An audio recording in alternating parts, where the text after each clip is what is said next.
for instance.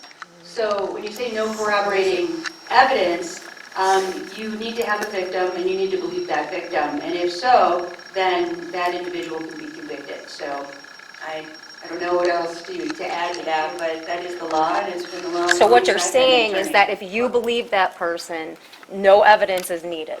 That's what you're saying. First of all, that is evidence. If a person testifies to a crime and they say that a crime is being committed, that is your evidence. And secondly, it's not me personally, it's a jury in a felony case of 12 individuals that are selected from the community.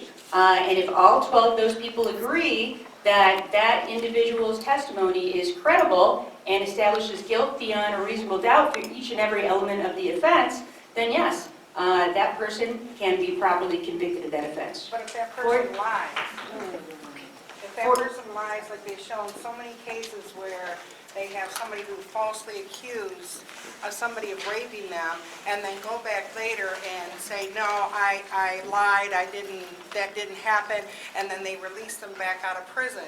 So you're taking the word of somebody with no proof, no evidence, nothing to show any kind of, no psychology backing, no teachers, no anybody. You're putting an innocent man in prison without any kind of, any proof.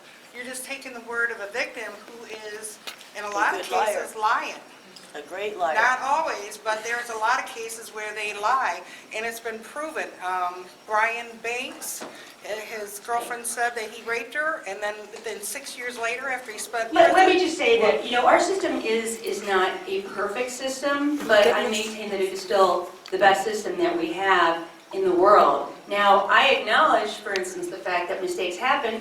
That's why we have a conviction integrity unit, to explore those cases. However, and that's why we created that unit. But I will say this, I would never recommend to the good legislators to my left that we alter the jury instructions or that we alter the law and say, for instance, if an individual indicates that they were subjected to an assault, that you need to have a second person agree with them that they actually had been assaulted. There's a reason for the law being the way that it is, and that is why we have a high standard, we have a high burden of proof on the prosecutor beyond a reasonable doubt. It's not a preponderance of the evidence, it's not clear and convincing evidence, it's beyond a reasonable doubt, and you need to have 12 people from the community all agree that that person's testimony has provided proof beyond a reasonable doubt, and I think that's an appropriate standard to have. You're talking about We're moving on. 2%. We will move on.